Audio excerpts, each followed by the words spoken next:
नमस्ते, आप सभी का स्वागत है मेरे चैनल में चिराग एस्ट्रोलॉजी। और हम तुला राशि और लग्न के लिए बात करेंगे नवंबर महीना कैसा रहेगा, नवंबर 23। ओके, जो ये लास्ट डेट है नवंबर की, उसका ग्रह स्थिति है कि पूरा महीना ग्रह घूम घाम के यहाँ पर बैठेंगे और हम क्या करेंगे, उसका इफेक्ट क्या पाएंगे। तो देखिए, तुला वालों के लिए 7 नंबर तुला, यहाँ पर सूर्य मंगल है सेकेंड हाउस में, बुध आपका थर्ड हाउस में धनु में, शनि आपका वहीं पर है जहाँ था कुंभ में पंचम भाव में, राहु आपका आया है 30 अक्टूबर को। हाँ, बड़ी शांति लगेगी आपको, यहाँ पर राहु आ जाएगा 30 अक्टूबर को। मीन में छठे भाव में गुरु आपके सप्तम भाव में है, राहु से अलग हो जाएगा, बड़ी शांति वहाँ भी मिलेगी। फिर भी देखते हैं गुरु क्या करते हैं। और शुक्र केतु यहाँ पर है, शुक्र यहाँ 3 नवंबर से 30 नवंबर पूरा महीना केतु के साथ और राहु के सामने है। क्या इफेक्ट्स होंगे, हमने राहु शुक्र देख लिया है, उसके वीडियोस मैंने दे दिए हैं। केतु आपका यहाँ पर है, उसके वीडियोस दे दिए हैं, राहु के गुरु के सबके दे दिए हैं। अब हम सूर्य मंगल का अंगारक योग, सूर्य मंगल का नीचभंग राजयोग और उसके इफेक्ट्स, और तुला का सूर्य उसके इफेक्ट्स सब दे दिया है। सब वीडियोस देखिए, आपको मिल जाएंगे। अब ये बात करते हैं नवंबर की, क्या होगा। देखिए, नवंबर महीना जो है ना, वो आपके लिए बहुत इंपॉर्टेंट है। एक तो राहु यहाँ से सप्तम भाव से चले, हम राहु से शुरू करते हैं, ठीक है। सप्तम भाव से चले जाएंगे, गुरु की दृष्टि मिलेगी। गुरु यहाँ अकेले रहेंगे। एक तो वैसे ये स्थान अच्छा नहीं है गुरु के लिए, सप्तम भाव जो होता है ना, उसमें गुरु मैंने हमेशा देखा है थोड़ा मज़ा नहीं आता है। नेगेटिव नहीं है उतना, लेकिन थोड़ा डिस्कम्फर्ट होता है शादी के मामले में, शादी के जीवन में। दूसरा, यहाँ पर गुरु की दृष्टियाँ ज़बरदस्त हैं। गुरु यहाँ आपके 11th हाउस, फर्स्ट हाउस और थर्ड हाउस पे दृष्टि कर रहा है। This is the best situation. तो नवंबर में पहली बात गुरु से करते हैं शुभ दृष्टियों की। तो गुरु आपको यहाँ पर सोर्स ऑफ इनकम में बढ़ोतरी करेगा। जिनके पास, कुछ लोग कहते हैं, अरे कमेंट्स में लिखते हैं कि भाई हमारे पास जॉब ही नहीं है, इनकम क्या होगी। तो जॉब मिल जाएगी, डेफिनेट मिल जाएगी। नवंबर में आपके जॉब के योग हैं, जिनका जॉब है उनके इंक्रीमेंट के योग हैं। जिनके पास हायर पोजीशन नहीं है और इंक्रीमेंट नहीं है, उनके लिए भी वो सिचुएशन क्रिएट होगा। और उसमें ध्यान क्या रखना है, अब आपका सेकेंड हाउस में सूर्य मंगल है। मंगल ये स्थान का मालिक है, लेकिन सूर्य साथ में है। अब मंगल जो है वो गुस्सा है, अग्रेशन है, और सूर्य जो है वो एनर्जी है, पावर है। अब आप ये जो स्थान में बैठे ना, ये दोनों वो वाणी का है। देखिए, हम इंटर कनेक्शन भी समझते जाते हैं। तो सूर्य मंगल वहाँ वाणी के स्थान में बैठे, आपकी वाणी जो है ना वो अंगारक योग कर रही है। यहाँ पर सेकेंड हाउस जो अंगारक योग है, आपका बोला हुआ किसी को पसंद नहीं आएगा। So be careful at your professional place, even at your family. This is the house of family, second house. किसी को अच्छा नहीं लगेगा आपका बोला हुआ। मौन रखिए नवंबर में। और 17 नवंबर से 17-18 दिसंबर तक सूर्य यहाँ रहने वाले हैं। तो हम नवंबर की पर्टिकुलर बात करें तो ये समय में आपको उलझना नहीं है वाणी से किसी के साथ। मौन रखिए, शांत मन से अपने सीनियर जूनियर परिवारजन किसी के भी साथ मत उलझिए। अदरवाइज़ आपकी अगर कोई नेगेटिव रीज़न बनेगा तो वो आपकी बोली हुई बात पकड़ी जाएगी, उसी को पकड़ के आपको डाउनफॉल देखना पड़ेगा। उसी की वजह से आपका परिवार आपसे दूर हो सकता है। This are negative points. If you are not using proper language, आपकी वाणी पे आपने कंट्रोल नहीं किया, तो अगर वाणी पे संयम रखा, अगर ये सूर्य मंगल को आपने वश में किया, वश में कैसे करेंगे, पूजा कीजिए, मंत्र स्तोत्र कीजिए, प्राणायाम मेडिटेशन कीजिए। ये सूर्य मंगल आपके कितने भी प्रभाव करके आपको गुस्सा दिलाए, आपकी स्पीच में बहुत अग्रेशन हो, तो that will spoil your career और एवरीथिंग, रिलेशनशिप। तो यहाँ ध्यान ये रखना है कि अगर इनको कंट्रोल कर लिया ना, तो ये चीज़ आपकी पावरफुल हो जाएगी, ये चीज़ आपकी पावरफुल हो जाएगी। धन संचय का स्थान है, आपकी धन अगर ये खराब किया तो आपका धन भी जाएगा। तो सूर्य मंगल को कंट्रोल करने के लिए सूर्य की पूजा कीजिए, मन शांत रखने के लिए हनुमान जी की पूजा कीजिए, आप मेडिटेशन प्राणायाम योगा कीजिए और यहाँ का लाभ लीजिए।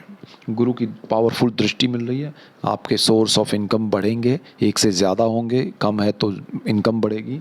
और ये सूर्य इसका मालिक है और मंगल यहाँ पर आपके धन संचय में बढ़ोतरी होगी। तो देखिए, कॉम्बिनेशन ज़बरदस्त हो रहा है। अब ये गुरु जो बैठा है वो मंगल के घर में है, सोचिए आप।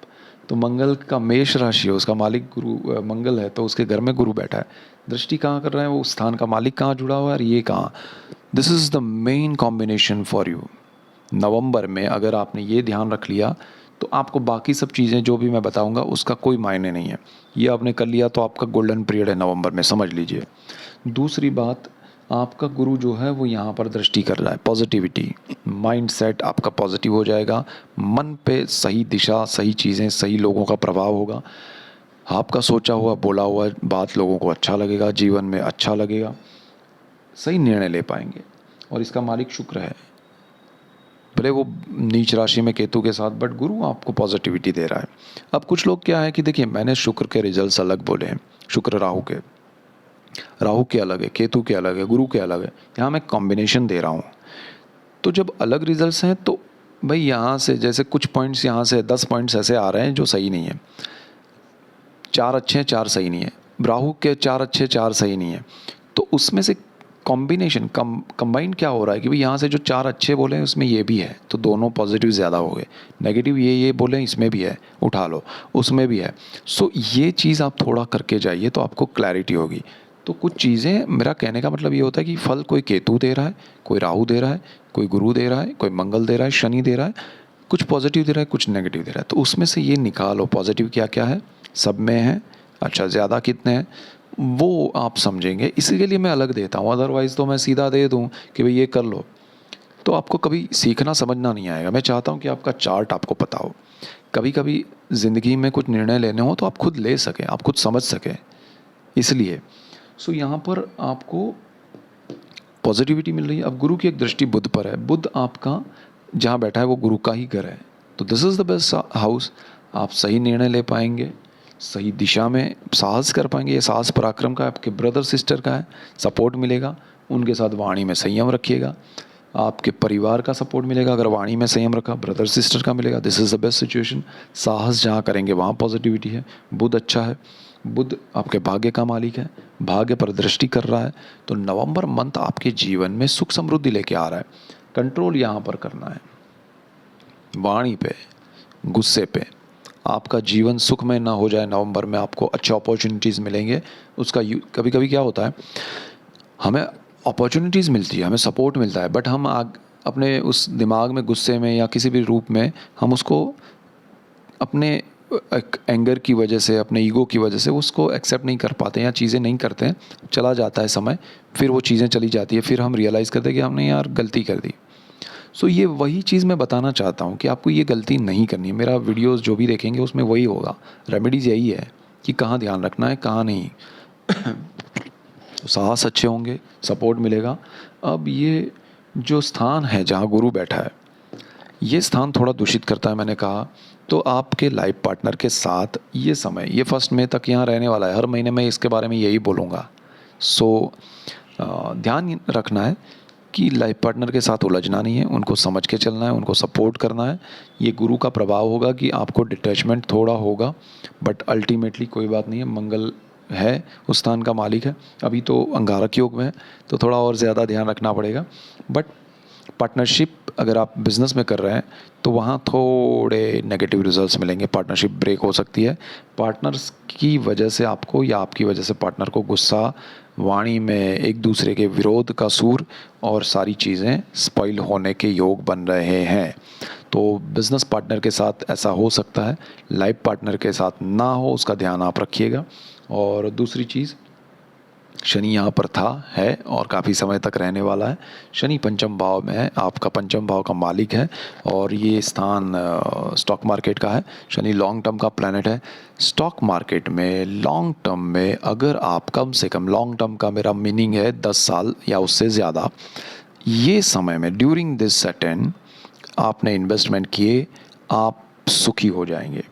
ठीक है, जो लोग प्रेम के मामले में हैं उनको थोड़ा ध्यान देना पड़ेगा। प्रेम का विवाह, प्रेम का मतलब प्रेम से प्रेम विवाह नहीं हो पाएगा, क्योंकि शनि की यहाँ पर नीच दृष्टि भी है, और शनि यहाँ पर बैठता है, वो प्रेम में बिलीव नहीं करता है, वो वास्तविक जीवन को मानता है, वो अट्रैक्शन में नहीं बिलीव करता है।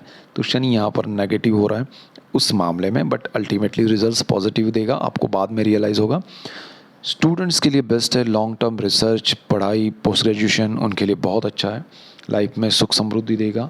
चतुर्थ भाव का मालिक है। डिग्री जिनकी पढ़ाई में, जैसे कोई है कि भाई पढ़ाई में डिग्री नहीं मिल पाई है, तो नवंबर में अगर आपके एग्ज़ाम्स है तो आप उसमें पास हो जाएंगे, अच्छे रिजल्ट्स मिलेंगे। अगर आप एक आध दो विषय के लिए अटके हुए काफ़ी समय से, ये समय में आप अचीव कर लीजिए, मिल जाएगा। स्टूडेंट्स के लिए गोल्डन पीरियड है, नवंबर बहुत अच्छा है। और अगर राहु की हम बात करें तो राहु की ऑलरेडी हमने राहु शुक्र और राहु केतु की अलग अलग दे दी है, लेकिन राहु यहाँ आपके जॉब में बहुत बढ़ोतरी करेगा। साम दाम दंड भेद का आप यूज़ कर पाएंगे, मत कीजिएगा। आप सच्चाई ईमानदारी के साथ चलिएगा, राहु उसमें भी सपोर्ट करता है, राहु दोनों में सपोर्ट करता है। बट ये होता है कि ईमानदारी में चले तो नेगेटिव रिजल्ट नहीं देगा। साम दाम दंड भेद किया वो सिखाएगा, लेकिन फिर कहेगा भाई इसका फल भी आपको भुगतना पड़ेगा, वो नेगेटिव होगा। सो ध्यान ये रखना है कि सफलता मिल रही है, अच्छे रास्ते से मिले, और राहु उसमें सपोर्ट करेगा। शुक्र केतु, केतु जो है यहाँ पर 12th हाउस में है, आध्यात्म से जोड़ेगा, लेकिन शुक्र ब्रेक कर रहा है बिकॉज ऑफ नीच का शुक्र, और राहु की भी उच्च दृष्टि है। आप डबल माइंड हो जाएंगे कि भाई मैं पूजा पाठ करूं या फिर मुझे कुछ लोग अट्रैक्ट कर रहे हैं उसमें जाऊं, क्योंकि ये 12th हाउस ऐसा है। तो यहाँ पर ध्यान रखना है। और उसमें शुक्र केतु आपको थोड़ा अपने खुद के विचारों को कंट्रोल करते हुए आपको मेडिटेशन प्राणायाम करना चाहिए, योगा करना चाहिए, और आपके इष्ट का पूजा पाठ करना चाहिए। ये शुक्र केतु जो है ना, वो आपको विदेश के मामले में थोड़ा डिप्रेस करेंगे। अगर आप विदेश जाएंगे तब भी थोड़ा प्रॉब्लम क्रिएट करेंगे। राहु की वजह से आप विदेश जा पाएंगे, राहु आपको विदेश भेजेगा, अच्छे से भेजेगा, सारी चीज़ें होंगी। कहीं ना कहीं आपको डिससेटिस्फेक्शन मिले, कहीं ना कहीं आपको लगे कि ये सही नहीं हो रहा है, मज़ा नहीं आ रहा है। 80% अच्छा हो रहा है, 20% अच्छा नहीं हो रहा है। ये दोनों की वजह से नवंबर में ध्यान रखिएगा। एक बार नवंबर में ये शुक्र 30 नवंबर को ट्रांजिट करके यहाँ चला जाए, फिर विदेश में आपको ज़्यादा प्रॉब्लम नहीं हो, ज़्यादा स्ट्रेस नहीं है। तो अगर आप विदेश में हैं या जाना है या पहुँच रहे हैं या पहुँच चुके हैं, नवंबर को थोड़ा संभालिएगा। राहु का सपोर्ट है आपके लिए, नेगेटिव नहीं है। शुक्र एक बार यहाँ निकल जाएगा, फिर आपको विदेश में अच्छा है, सो डोंट वरी। तो ये सारी चीज़ें ध्यान रखने लायक थी, मेन पॉइंट्स से आपके लिए। मैंने जो बातें कही वो ध्यान रखिए, सूर्य मंगल वाली, तो फिर आपको कोई प्रॉब्लम नहीं है। राहु शुक्र कॉम्बिनेशन आपको कहीं डिस्कनेक्ट करके कहीं कनेक्ट करने की कोशिश करेगा। देखिए, बहुत ध्यान रखने वाली बात, ये राहु शुक्र आपको अट्रैक्शन देगा, और आप किसी व्यक्ति के प्रति, किसी वस्तु के प्रति ज़्यादा आकर्षित होकर सच्चा प्यार समझ के आप जाएंगे, उसमें आपको धोखा मिलेगा, नेगेटिव रिजल्ट्स मिलेंगे। आपका लाइफ पार्टनर यहाँ आपको छोड़ सकता है, शनि की नीच दृष्टि यहाँ पर नेगेटिव इफेक्ट दे सकती है। सो बी केयरफुल। आपको अपने पार्टनर या लाइफ पार्टनर के साथ ऐसा चीज़ ना हो कि जिससे आपका अफेयर या आपका एक्स्ट्रा मैरिटल रिलेशनशिप यहाँ प्रॉब्लम क्रिएट करे, ध्यान रखिएगा। सो ये मेन पॉइंट्स से। That's it for today. Keep watching Chirag's astrology. Thank you for watching. God bless you and good bye.